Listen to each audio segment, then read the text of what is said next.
Hello everyone, আজকের আমি egg roll recipe দেখাবো। ময়দার মধ্যে নুন দিয়ে জল দিয়ে আমি একটা ডো তৈরি করলাম। তাও কড়ার মধ্যে অল্প সাদা তেল দিয়ে আলুগুলো আমি নুন দিয়ে ভেজে নেব লাল করে।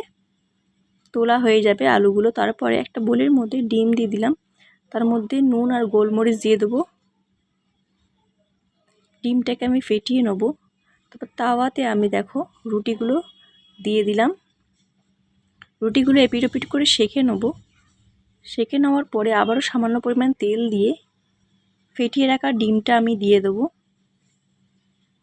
সামান্য পরিমাণ তোমরা তেল দিয়ে আমি ফেটিয়ে রাখা ডিমটা দিয়ে দিলাম। তার উপর দিয়ে সেঁকে রাখা রুটিটা আমি দিয়ে দিলাম।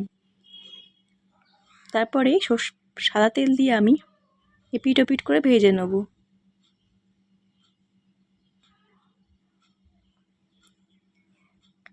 দেখো আমি ভালো করে কড়া করে ভেজে নিলাম, নিয়ে তুলে নেবো। আর একটাও আমি দেখাচ্ছি। দেখো রুটিটাকে আগে সেঁকে নেবে।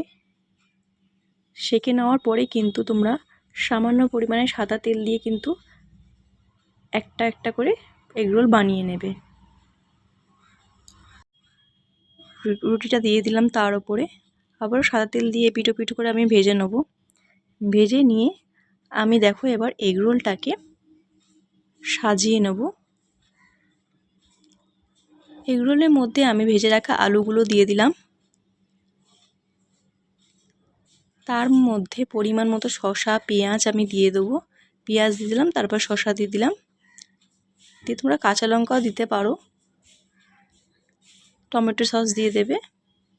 দিয়ে পাতিলেবু দিয়ে রোল করে নেবে তোমরা সুন্দর করে।